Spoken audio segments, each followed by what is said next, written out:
मंगल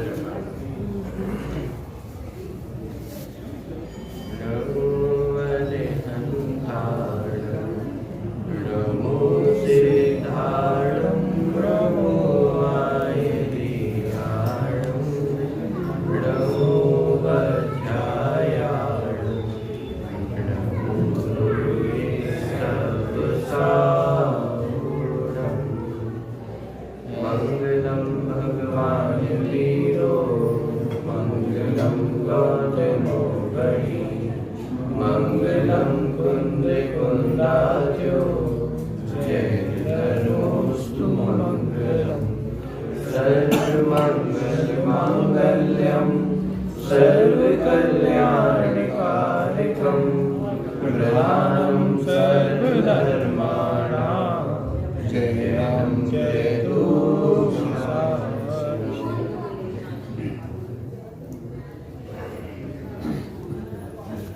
वीर निर्वाण महोत्सव आज हम सभी मना रहे हैं।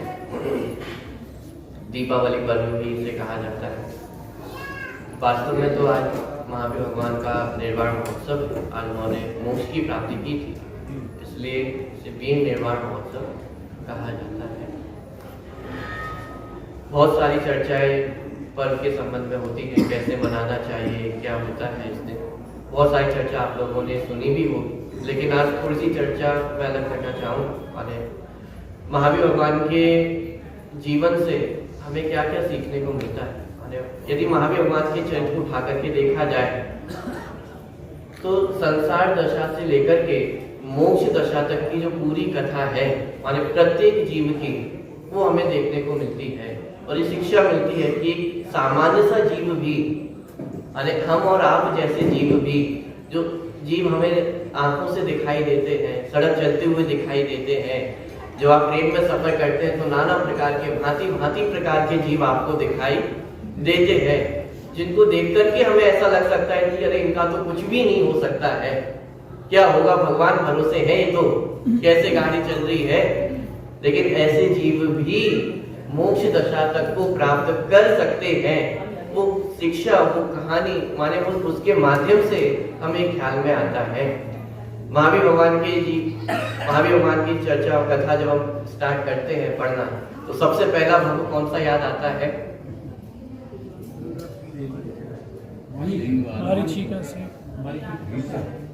मारीची की पर्याय से भी पहले पुरुरवा भील का जीवन हमें याद आता है। वहां से जनरली जो भी कथाएं प्रारंभ होती हैं तो उस जीव के आधार से पूरी चर्चा फिर आगे चलती है। पुरुरवा भील था, जंगलों में रहता था। क्या खाता होगा, क्या पहनता होगा, क्या करता होगा, वो पूरी चर्चा आपको बताने की आवश्यकता नहीं है। लेकिन जब पुरुरवा भील जैसा जीव भी आगे चलकर के महावीर भगवान बन सकता है, और महावीर भगवान ही ने, माने जैन दर्शन में 24 तीर्थंकरों को एक विशेष महत्व दिया गया है। 24 तीर्थंकर जिनके माध्यम से स्वयं तो कल्याण करते ही हैं, लेकिन जिनके माध्यम से अनंतों जीव कल्याण के मार्ग में लगते हैं। अरे एक तो वह स्वयं ने अपना कल्याण किया, और दूसरी कि स्वयं ने कल्याण किया और उनके निमित्त से ना जाने कितने जीवों ने अपना कल्याण किया। तो पुरुरवा भील जिसने स्वयं का कल्याण तो किया ही, लेकिन उनके निमित्त से कितने ही जीवों ने अपना कल्याण किया। तो कोई सोच सकता है आज आपके सामने कोई ऐसा व्यक्ति हो, ऐसा कोई पुरुष हो, अरे आज तो देखने को भी नहीं मिलेगा पुरुरवा भील जैसा कोई व्यक्ति। यदि ढूंढना हो तो फिर वो जंगलों में कहीं जाना पड़ेगा जहाँ कोई आदिवासी हो, कोई वैसे हो। लेकिन वो जीव भी मोक्ष को प्राप्त कर सकते हैं। वो लायकात, वो अपने अंदर सामर्थ्य, वो महावीर भगवान के चरित्र को देख करके हमें समझ में आता है। पुरुरवा भील से जो कथा प्रारंभ होती है, क्या किया था पुरुरवा भील ने,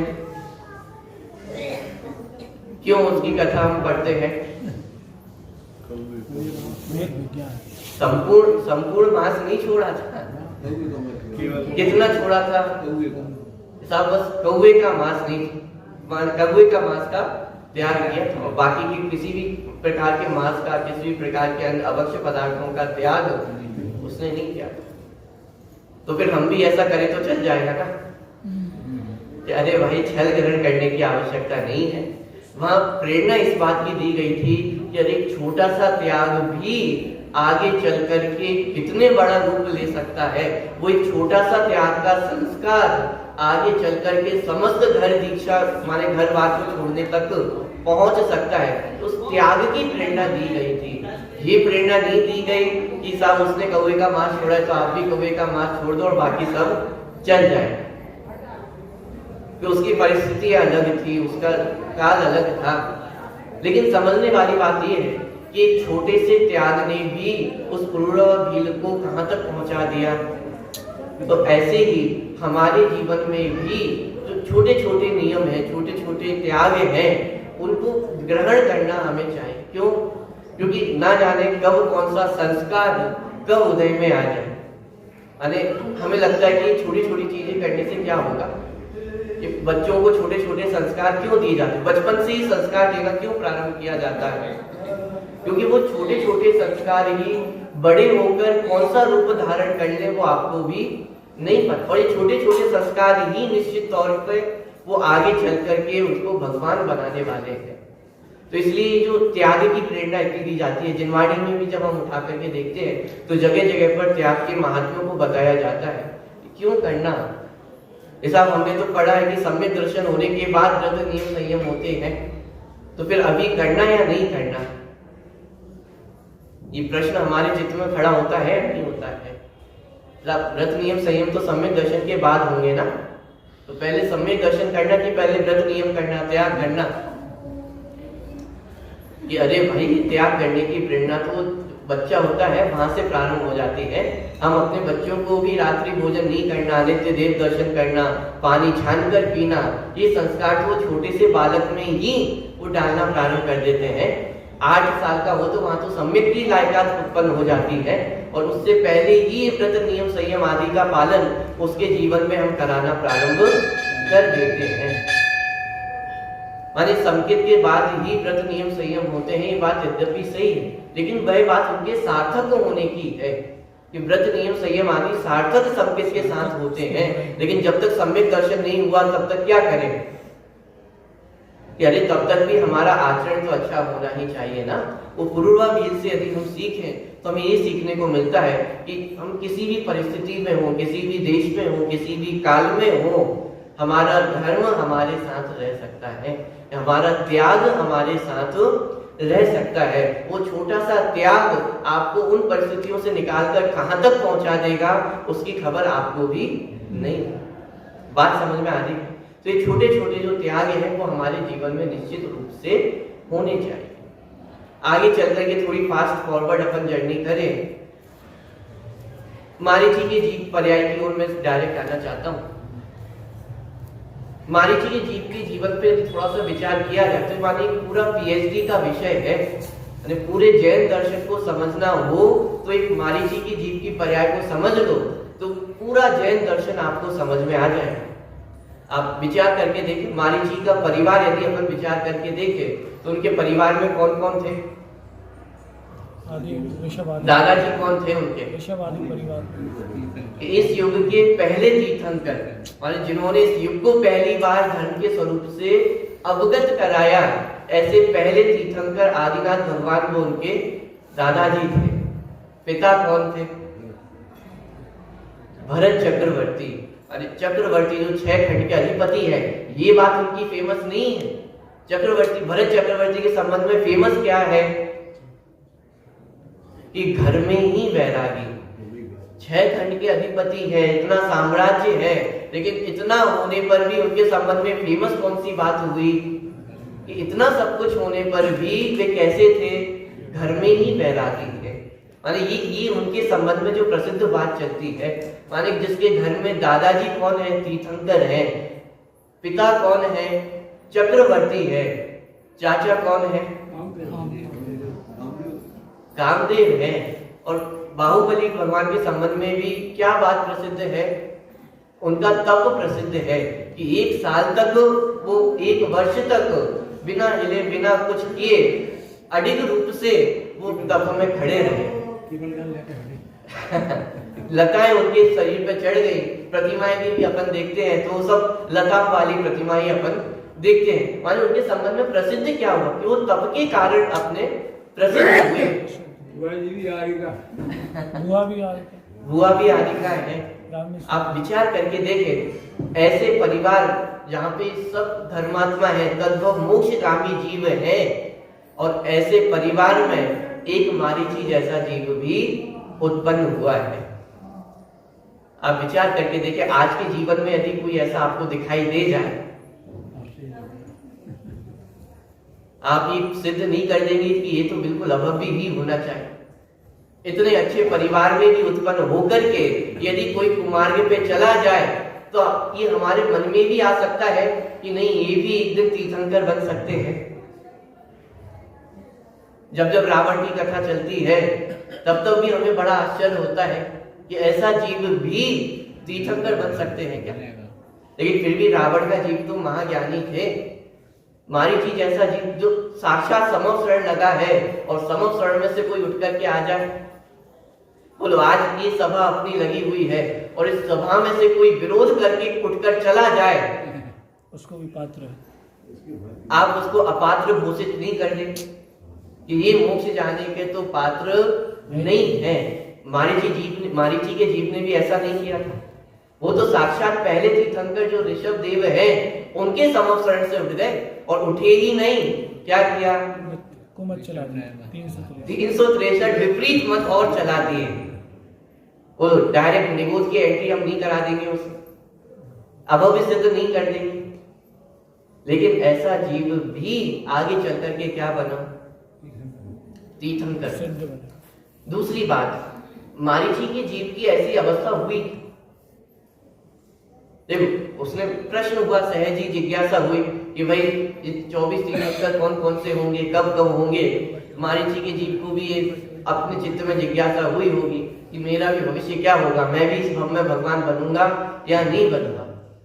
विचार करना आया तो बहुत पवित्र भावना से था संवत्सरण में, जैसे आप और हम भगवान बनने की भावना से आए हैं, वैसे ही मारीची का जीव भी वो भगवान बनने की भावना से ही संवत्सरण में आया था। लेकिन जैसे ही उसने ये सुना कि मैं कौन से नंबर का बनूंगा, जब पूछा गया कि साहब आपके समव शरण में, आदिनाथ भगवान से पूछा गया कि आपके समव शरण में कोई और भी तीर्थंकर विराजमान है या नहीं है, भविष्य काल के कोई तीर्थंकर वर्तमान में है या नहीं है, तो आया कोई मारीची का जीव है और वो 24वें नंबर के तीर्थंकर बने। क्या हुआ, एकदम से पूरी मति फिर गई कि अरे मैं 24वां क्यों, मैं तो आज ही बन करके दिखाऊंगा ना। 24वें नंबर यदि कैसा लग रहा है, अरे तो बहुत लास्ट में आने वाला नंबर है, पहला क्यों नहीं, कि पहला आपने ले लिया और 24वां मुझे दे रहे हो कि नहीं, मैं तो आपसे पहले मोक्ष जाकर के दिखाऊं। दिक्कत कहां खड़ी हुई कि जो जैसा जब होना था उसको बदलने का प्रयास किया गया।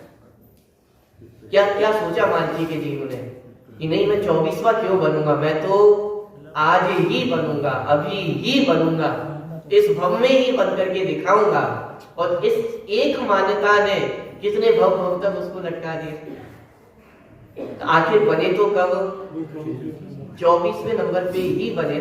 और अब विचार करना, जब 24वें नंबर के तीर्थंकर बने तो जब उन्हें संकेत की प्राप्ति हुई तब वे कौन सी पर्याय में थे, शेर की पर्याय में थे, और मारीची का जीव मनुष्य पर्याय में था। और संकेत कहां पे जाकर के प्रकट हुआ, शेर की पर्याय में। अब दोनों की परिस्थितियां यदि विचार करके देखें तो मारीची के जीव और शेर का जीव दोनों के यदि निमित्तों को अपन खंगाल कर देखें कि किसके निमित्त ज्यादा अच्छे थे,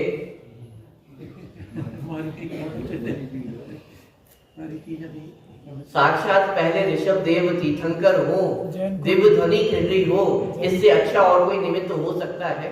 जैन कुल जैन परिवार में जन्म, पिता भी इतने उत्कृष्ट है, चाचा भी इतने उत्कृष्ट है, बुआ बहने, माने पूरा परिवार आप उठा करके देखो तो सब एक से बढ़कर एक उत्कृष्ट जीव है। इससे सुंदर निमित्त और कोई मिल सकता था सम्यक दर्शन प्राप्त करने।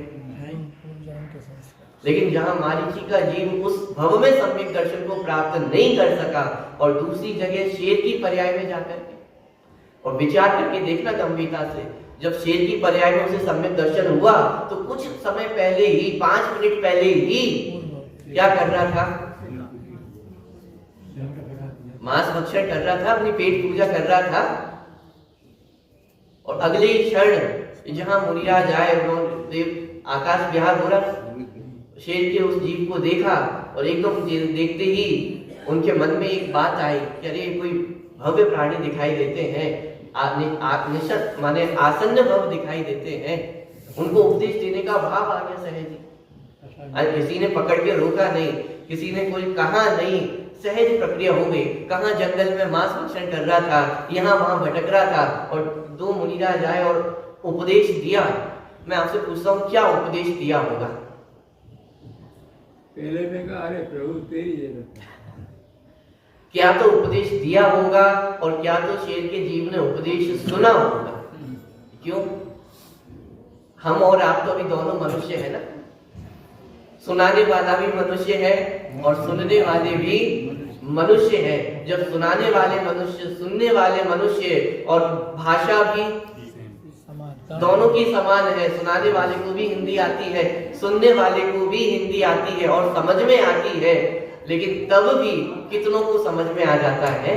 अटक रहा है, तब भी तो अटक जाते हैं। सुनाने वाले सुनाते हैं, सुनने वाले सुनते हैं, लेकिन फिर भी कितनों को समझ में आ पाता है? यहाँ तो जाति भी एक है, भाषा भी एक है, लेकिन तब भी समझ में नहीं आता है। आप विचार करके देखिए, शेर की पर्याय वो त्रियंच गति का जीव है, मुनिराज मनुष्य गति के जीव है। एक दूसरे की भाषा समझ में आई होगी, क्या क्या समझा होगा वो शेर के जीव ने? इतना तो नक्की है ना, वो भाषा तो उस जीव को समझ में नहीं आई होगी। जो भाव भंगिमा से थोड़ा बहुत ख्याल में आया होगा तो आया होगा। अरे बात पकड़ में आ रही है। जहां सम्यक दर्शन होना था तो वहां कितने विपरीत निमित्त थे, तो भी सम्यक दर्शन हो गया। और मैं आपसे एक बात पूछता हूँ, आदिनाथ भगवान ने अपनी दिव्य ध्वनि में ऐसी कौन सी बात नहीं बताई होगी जो उन 2 मुनिराजों ने उस शेर के जीव को बता दी होगी? ऐसा क्या नहीं आया होगा दिव्य ध्वनि में जो मारीची के जीव को सम्यक दर्शन नहीं हुआ? और ऐसी कौन सी बात 2 मुनिराजों ने कह दी होगी जो शेर की पर्याय में उसे सम्यक दर्शन प्राप्त हो गया? विचार करके देखो। अरे भाई, समर शहर में तो साक्षात दिव्य ध्वनि खिल रही थी। जो प्रश्न हो उसका समाधान तुरंत मिल जाए, ऐसी कोई बात नहीं थी जो उस दिव्य ध्वनि में ना आई हो। आत्मा परमात्मा, जीव अजीव, ये सारी बातें, ये सारी वेद विज्ञान की बातें वो समर शहर में मिली होंगी या नहीं मिली होंगी? सारी बातें, सब कुछ सुनने को मिला था, लेकिन फिर भी उस पर्याय में सम्यक दर्शन प्रकट नहीं हुआ। और सम्यक दर्शन प्रकट कहाँ जाकर के हुआ? शेर की पर्याय में जाकर के प्रकट हुआ। और वो भी कब? अब 2 मिनट पहले मांस भक्षण कर रहा था, सम्यक दर्शन प्रकट करने के लिए कुल्ला करने तो उठा होगा, क्या किया होगा? बात समझ में आ रही है? यदि मारीची के जीव की अवस्था को अपन देखें तो एक बात हमें ख्याल में आती है कि निमित्तों के अधीन कोई कार्य नहीं होता है। आज सबसे बड़ी समस्या ही ये है कि हम धर्म करने के नाम पर सबसे पहले निमित्तों को खोजते हैं। सब धर्म करना है तो क्या होना चाहिए? सब मंदिर होना चाहिए, साधन भी अच्छे होने चाहिए, स्वाध्याय करने वाला कोई होना चाहिए, सुनाने वाला कोई होना चाहिए। ये सारी चीजें ना हो तो धर्म भी कैसे हो? देश काल अच्छा होना चाहिए। माने धर्म के नाम पर हम सबसे पहले किन किन चीजों को इकट्ठा करते हैं? बाहर की चीजों को अच्छा करना चाहते हैं कि पहले बाहर की चीजें अच्छी हो जाए। आप धर्म कब करोगे? सब अभी तो बचपना है, थोड़े से बड़े हो जाए, समझदारी आ जाए, तब धर्म करना प्रारंभ करें। बड़े हो जाते हैं तो स्टूडेंट की जो लाइफ होती है कि नहीं, अभी तो थोड़ी लौकिक विद्या ग्रहण कर ले, उसके बाद धर्म करेंगे। क्यों? क्योंकि लौकिक विद्या यदि अर्जित नहीं की तो फिर भविष्य कैसे होगा? लौकिक विद्या भी अर्जन हो जाती है तो फिर कि भाई लौकिक विद्या अर्जित की है तो उसका प्रयोग भी तो करे, थोड़ी कमाई करनी पड़ेगी, कमाई नहीं होगी तो फिर घर आगे चल करके जीवन कैसे निर्वाहन होगा, तो फिर पूरा जीवन उसमें निकल जाता है। और जैसे तैसे 50-60 वर्ष बाद जब याद आता है कि अरे अब तो मुझे धर्म करना है, तो अब शक्ति ही नहीं बचती, तब तो रुचि ही पलट गई है ना। जब 60 वर्ष तक उन दूसरी चीजों में ही उलझे हुए हैं तो अचानक से आपकी बुद्धि पलट जाएगी, आप अचानक से आपकी श्रद्धा पलट जाएगी। ऐसा कौन सा चमत्कार हो जाएगा 60 वर्ष में आने के बाद कि आप एकदम से आपकी सारी रुचियां बदल जाएंगी। अब तक घर गृहस्थी में रुचि थी और एकदम से आपकी रुचि पलट जाएगी। ये अरे भ्रम में ही है। यदि रुचि आज जागृत नहीं हुई है तो इसका मतलब आगे चल करके जागृत हो जाए इसकी कोई गारंटी नहीं है। बिल्ली कोई जीव है जिसका जीवन एकदम से परिवर्तित होता हुआ हमें दिखाई देता हो, लेकिन वास्तव में तो देखा जाए तो परिवर्तन तो आज से ही होना चाहिए। तो लाठी से पड़ेगा काला और आंख में पड़ेगा ज्यादा। जब जब हम महाजीवों के चरित्रों को पढ़ते हैं, सुनते हैं, तो हमें एक बात बहुत आकर्षित करती है कि कोई तुरंत परिवर्तन होता हुआ दिखाई दे। आदिनाथ भगवान को जब वो राज अवस्था में तो वैराग्य कैसे आया, नीलांजना का रक्त देखा और फिर वैराग्य आ गया। किसी ने सफेद बाल देखे तो वैराग्य आ गया, किसी ने बिजली चमकते देखी तो वैराग्य आ गया, किसी ने पानी का बुलबुला फूटते हुए देख लिया तो वैराग्य आ गया। और हम बड़े खुश होते, बड़े आश्चर्यचकित होते, अरे ये कहानी बहुत अच्छी थी, ये स्टोरी बहुत अच्छी थी। क्यों? एकदम से कुछ परिवर्तित होता हुआ हमें दिखाई देता है, कुछ एडवेंचर सा हमें दिखाई देता है। लेकिन मैं आपसे एक प्रश्न आपसे पूछना चाहता हूं, जैसे नीलांजना का नृत्य देख करके वैराग्य आया या बाल सफेद देख करके वैराग्य आया? यदि बाल सफेद देख करके वैराग्य आता होता तो फिर हम और आपको वैराग्य क्यों नहीं आता है? हम तो डेली कांच के सामने अब उन सफेद बालों को देखते हैं। अरे कोई तो सफेद बालों को देखिए सौभाग्य बचा है, किसी किसी को तो वो भी सौभाग्य नहीं है, किसी किसी के तो बाल ही नहीं बचे हैं, लेकिन तो भी वैराग्य आता है क्या? साहब नीलांजना का नृत्य देख करके वैराग्य आ गया, क्यों? कि मृत्यु देखी और वैराग्य आ गया। तो मैं आपसे पूछता हूँ, इससे पहले मृत्यु नहीं देखी होगी? इससे पहले नहीं पता होगा कि लोग आते हैं और जाते हैं? ये आने और जाने की प्रक्रिया ये तो छोटे से बालक को भी पता है ना, तो फिर उन्हें वैराग्य क्यों नहीं आया? अरे बात ऐसी है कि वैराग्य उस एक क्षण की प्रक्रिया का नाम नहीं, वैराग्य उस पूरे जीवन भर की साधना का नाम है। वो तो जिस क्षण उस वैराग्य को देखा कोई निमित्त बना और उसके आधार से ये प्रसिद्धि हो जाती है कि ये देख करके वैराग्य आया है, लेकिन वास्तव में वैराग्य उस क्षण नहीं आया है, उस क्षण तो उस वैराग्य की अभिव्यक्ति हुई है। वैराग्य तो कितने वर्षों की साधना है, एक क्षण में वैराग्य आ गया वो ऐसा नहीं है। इतने वर्षों की साधना चल रही थी तो फिर कोई भी कारण दिखाई दिया तो उसे वैराग्य का कारण कहा जाता है। लेकिन वास्तव में वैराग्य तो पूर्व वर्षों की जो साधना थी उसका परिणाम आज निकला है। महावीर भगवान की स्टोरी जब हम पढ़ते हैं तो उसमें भी हम एडवेंचर चाहते हैं कि कुछ उठा पटक हो, तो उसमें कुछ कहानियां जोड़ दी गई हैं। जैसे वीर नाम उनका क्यों रखा गया, अतिवीर नाम क्यों रखा गया, तो उसके संबंध में कुछ कथाएं हम सुनते हैं, पढ़ते हैं। सब मनमत हाथी को उन्होंने काबू में कर लिया इसलिए वे महावीर हैं, सर्प से उन्होंने लड़ाई की उसको काबू में कर लिया इसलिए वे महावीर हैं। लेकिन वास्तव में हम विचार करके देखें इसमें कौन सी महानता है, इसमें कौन सी वीरता है? हाथी को काबू में तो महावत भी रख लेता है, सांप को काबू में तो सपेरा भी रख लेता है। क्या बस इतनी ही हमारे भगवान महावीर की वीरता है? गंभीरता से विचार करके देखें कि हमें कौन सी स्टोरी पसंद आती है, कौन सी कहानी पसंद आती है। जैसे कोई भी मूवी हो तो वो हिट कब होती है कि जहां पहले हीरो हो, थोड़ा पिटे, हीरो अक्सर कैसे दिखाए जाते हैं, जो गरीब हो, बचपन से गरीबी जिसने देखी हो, बहुत मारा हो, माने बिल्कुल एकदम बेचारा दिखाई देता है। और फिर जैसे ही बड़ा होता है धीरे धीरे अपना मार्ग बनाता हुआ विलेन से लड़ता हुआ सारी चीजें हासिल कर लेता है, तो वो स्टोरी हमें कैसी लगती है? सुपर हिट लगती है। ऐसे ही भगवान महावीर की कहानी भी कैसी होनी चाहिए कि पहले कुछ कमियां दिखाई दी जाए, कुछ हादसे दिखाई दिए जाए कि अरे इतना सब कुछ हुआ, और फिर जाकर के वो क्या बने? महावीर भगवान बने। लेकिन विचार करना, जितनी ये हादसे होते हुए दिखाई दे रहे हैं, ये पुण्य का उदय है कि पाप का उदय है? कोई जीवन में हादसा हुआ तो ये पुण्य का उदय होगा कि पाप का उदय होगा? ये तो पाप का उदय होगा ना। और मैं आपसे बात पूछता हूँ, इस जगत में यदि उत्कृष्ट किसी के पुण्य का उदय है तो वो किसका होगा? तीर्थंकर के जीवों का ही तो उत्कृष्ट पुण्य का उदय है।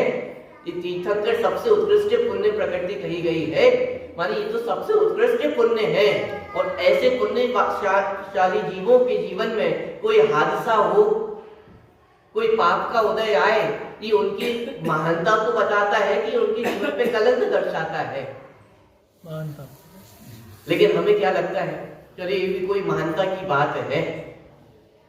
अरे वास्तव में तो उनका जीवन ही इतना पुण्यशाली होता है कि कुछ लड़ना झगड़ना नहीं पड़ता है, किसी से कुछ युद्ध नहीं करना पड़ता है, कुछ नहीं करना पड़ता है।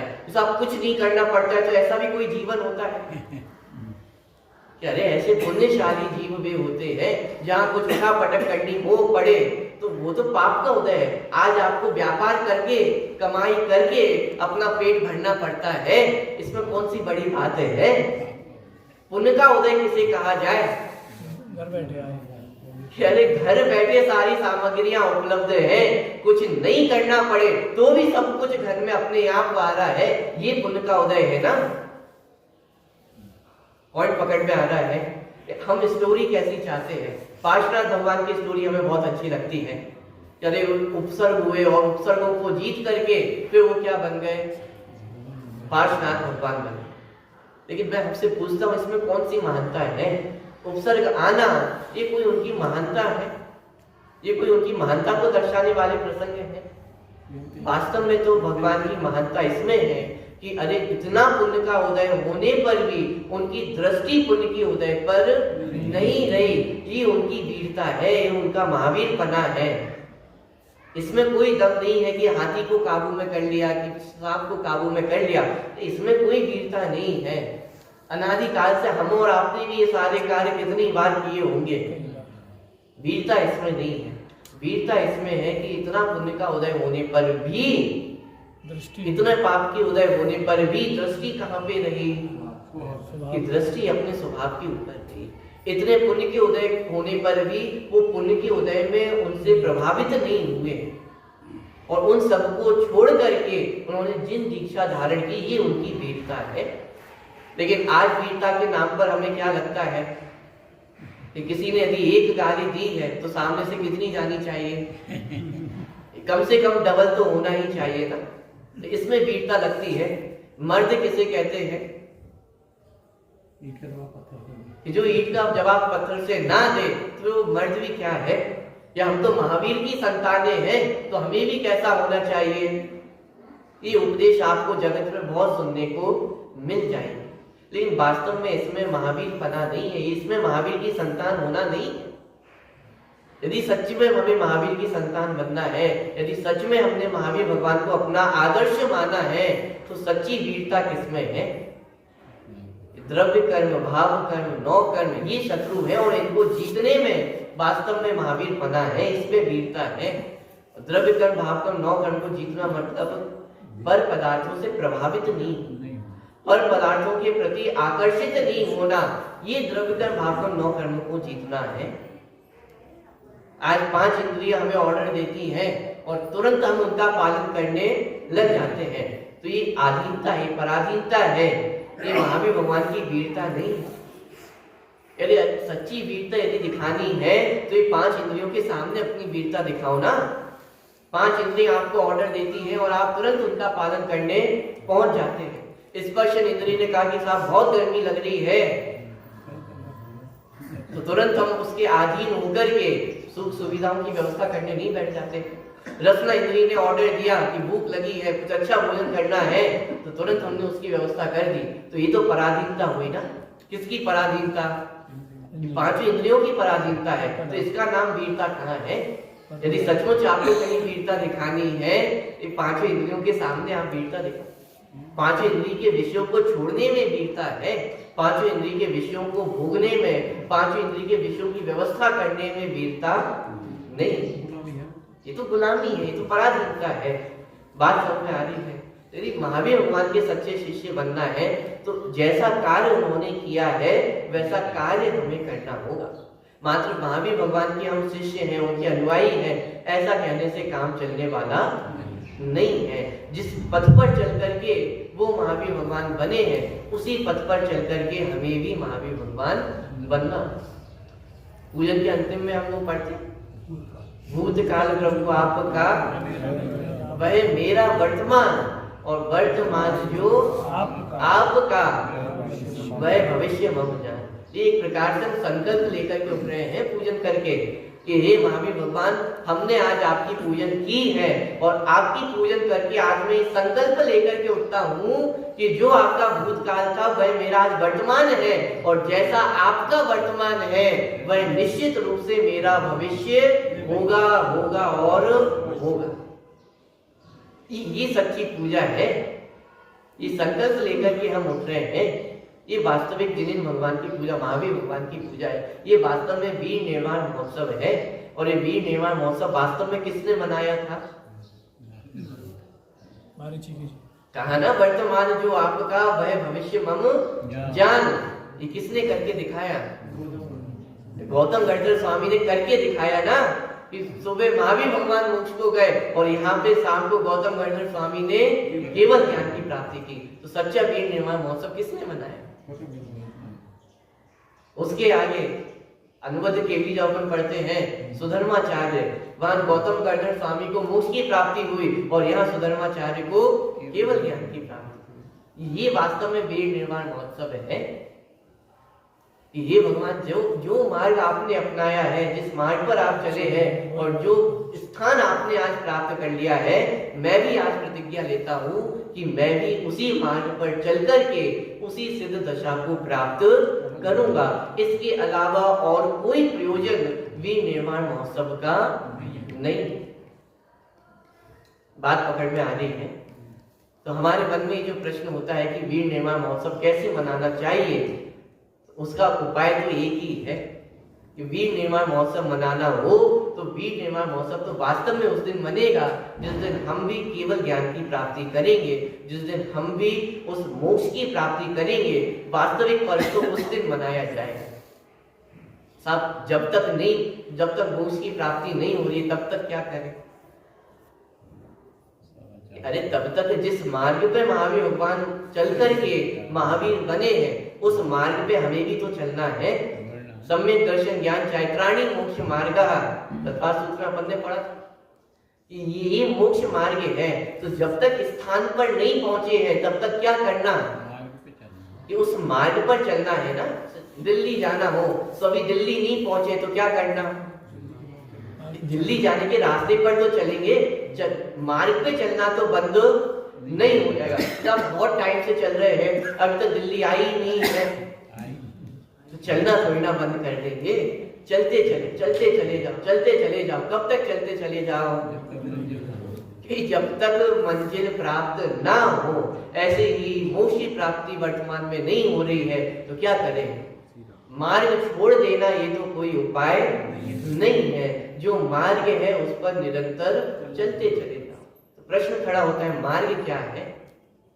सम्यक दर्शन ज्ञान चैत्राणी मोक्ष मार्ग। सम्यक दर्शन ज्ञान चैत्र इसका नाम है कि जो जैसा है उसको वैसा स्वीकारना, इसका नाम सम्यक दर्शन ज्ञान है। जो वस्तु जैसी है, मैं जो हूं उसको वैसा स्वीकारना, ये शरीर जो है उसको वैसा स्वीकारना, इसका नाम सम्यक दर्शन है। इस जगत का जैसा नियम है उसको वैसा स्वीकारना, ये सम्यक दर्शन है। एक द्रव्य दूसरे द्रव्य का कर्ता धर्ता नहीं है, इस बात को स्वीकारना, इसका नाम सम्यक दर्शन है। बात समझ में आ रही है? एक अंतिम पॉइंट मैं आप ले रहा हूं। अभी सम्यक दर्शन की बात चल रही है। जो जैसा है उसको वैसा स्वीकारना, इसका नाम सम्यक दर्शन है। लेकिन गंभीरता से विचार करें, हम जैसा है उसको वैसा स्वीकारते हैं क्या? निरंतर बदलने की तो भावना रहती है, और निरंतर बदलने की भावना ये हमारे संसार का कारण है, ये हमारे नरक निबोध का कारण है। आप विचार करके देखना, यदि आदिनाथ भगवान को बदलने का माने विचार भी आ जाता तो क्या होता?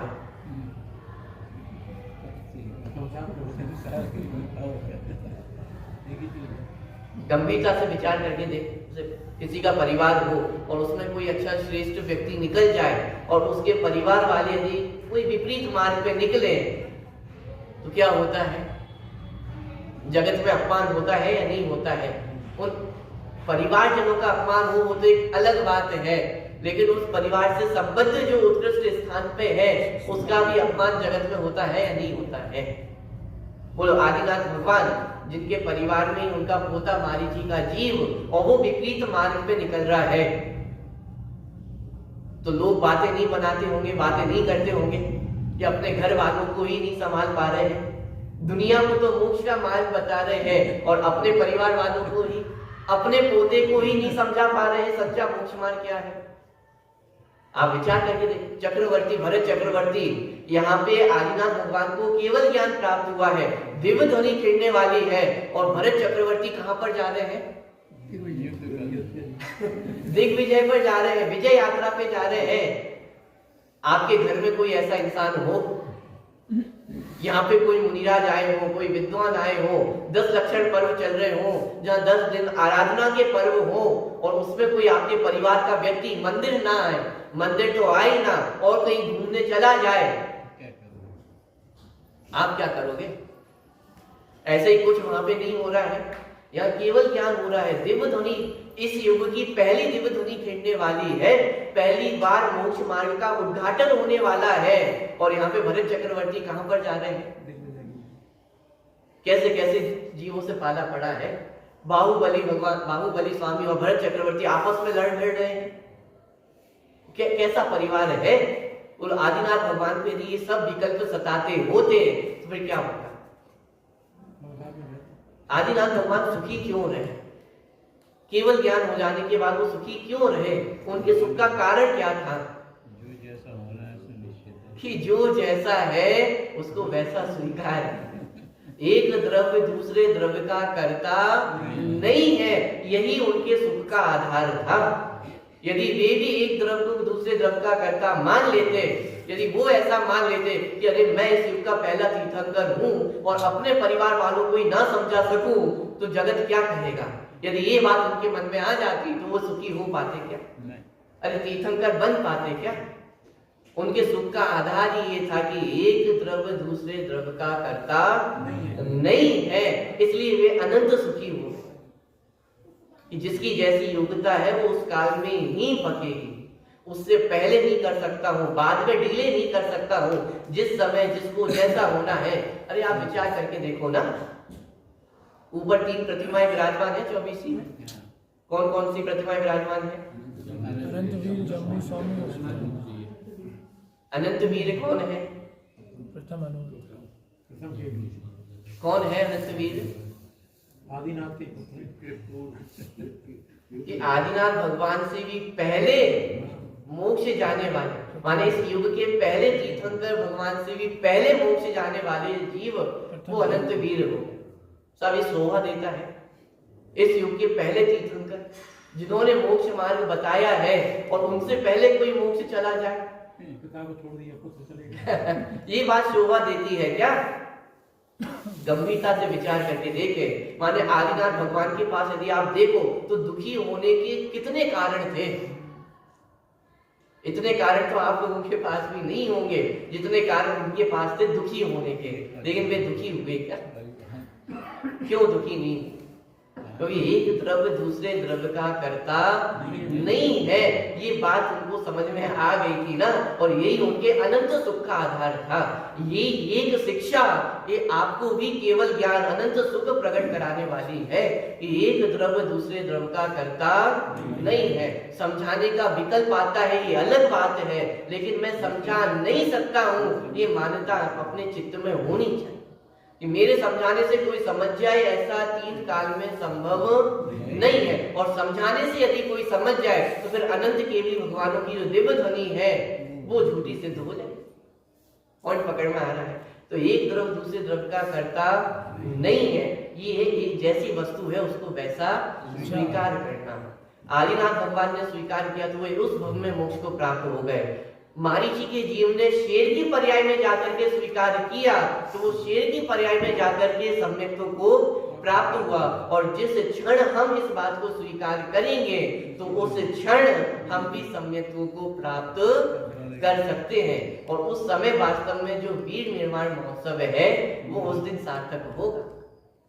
पॉइंट समझ में आ रहा है? तो हम सभी भी ऐसे सम्यक दर्शन को प्राप्त कर महावीर भगवान के समान हम भी सिद्धालय में जाकर के विराजमान हो, ऐसी मंगल भावना से अभी की बात को पूरी करें। अविनाशी में आत्मस्वरूप सहजानंदी शोध स्वरूपी। अविनाशी में आत्मस्वरूप सहजानंदी शोध स्वरूपी। अविनाशी में